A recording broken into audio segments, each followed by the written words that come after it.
खुलुमबाय बे समाव बडोलेण्ड इंखं टेलिभिजननि स्टुडिअ आं मिथिका नार्जारि दिनै फुंबिलिनि गाहाय रादाबफ्राव दङ। डाक्टरा थैबाय होननानै फोसावनाय जोनोम जागोदान गथ'आ गारनो थांनायाव थांखांफिनदों। गुवाहाटीयाव अखा हादैनि दैबाना हान्था मेलायाव गाज्रि गोहोम गोग्लैदों। 43 कौटि रांजों लुफुंनो गोनां मुसलपुर जिल्ला गेलेमु स्टेडियामनि अन्थाइ खाम्फा बेखेवदों गिबि मन्थ्रि डक्टर हिमन्त बिश्व शर्माया। बरपेटायाव गोख्रों लामा जाब्रबथाय सानैनि जिउ खहा आरो 3 जोखोम। गुवाहाटीनि सातगाव पुलिसा गंसे खावनाय बाइकखौ हमनो हादों। दानिया फैदोनि आबुं रादाबाव।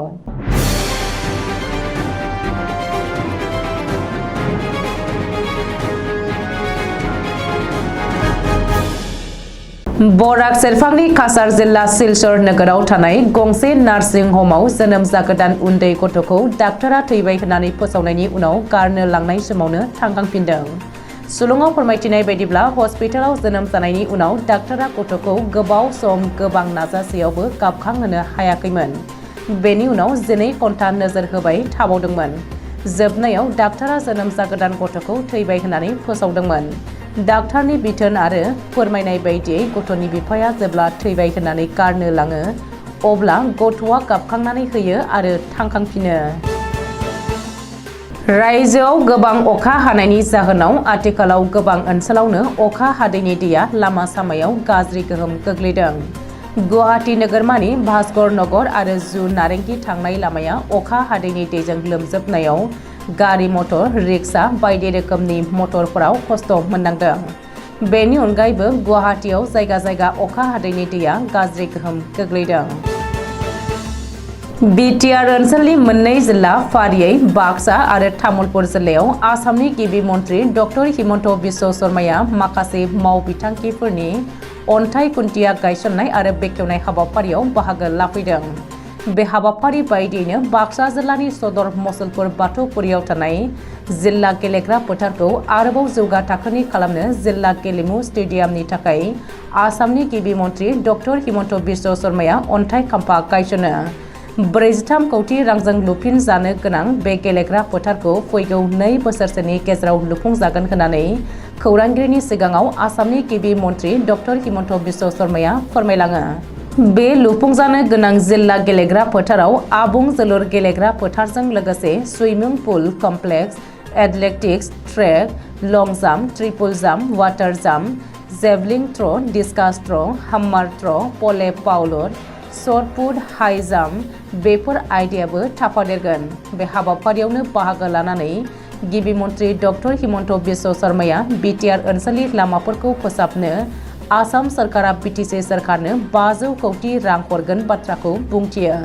लोगोसे बाक्सा जिल्लानि जिल्ला बेंगिरिनि मावख'खौ गोदानै लुफुंनो 25 कौटि रां आरो बाक्सा जिल्लानि सार्किट हाउसखौ गोदानै लुफुंनो 5 कौटि रां होनाय जागोन होननानै फोसावलांनायखौ नुनो मोनो। बेजों लोगोसे आसाम पुलिस बिफानाव खमैबो 4,000निफ्राय 5,000सो लांदां मासि आरो गुबुन गुबुन बिफानाव 15,000सो मासिफोरनि थाखाय आसाम सरकारा सोरखारि साख्रियाव थिसनथायनि थाखाय थाबैनो फोसावगोन बाथ्राखौबो खौरांगिरिनि सिगाङाव बुंथियो। आफां आसामनि बरपेटा रडआव 27 नं हादरारि राजा लामायाव गोख्रों लामा जाब्रबथाय जादों। जाहोनाव सानैनि जिउ खहा आरो 3 गोब्राब जोखोम जादों। थैनायफोरनि मुङा फारियै सरबगनि रितुमनि रय आरो निर्मल दास होननानै पुलिसा सिनायथि होदों। बेनि अनगायैबो जोखोम जानाय 3खौ बरपेटा मेडिकेल कलेजाव फाहामथायनि थाखाय थिसननाय जायो। सुलुङाव फोरमायथिनाय बायदिब्ला बुधबारनि हर गेजेराव एल्ट' K10 गारिजों सानजा फारसेनिफ्राय सरबग फारसे फैबाय थानाय समाव उल्था फारसे थांनाय गंसे डाम्पार गारिजों सौग्रावलायो। गुवाहाटी नोगोरमानि मिरु पुलिस कमिशनारेटनि बेन्दोंआव सातगाव थानानै पुलिसा गंसे खावनाय बाइकखौ हमनो हादों। AS11W3704 नम्बरनि बाइकखौ बाकरबारि तिनिआलियाव हमनो हादों पुलिसा। बे बाइक गोमानायनि सायाव पुलिसा 185/23 नम्बराव केस रेजिस्टार खालामखादोंमोन। बुधबारखालि पुलिसा हमनो हानानै बाइकनि बिगोमानो गथायफिननो हादों बाइकखौ। दिनै फुंबिलिनि रादाबा एसेनोसै। गोजोन्थों।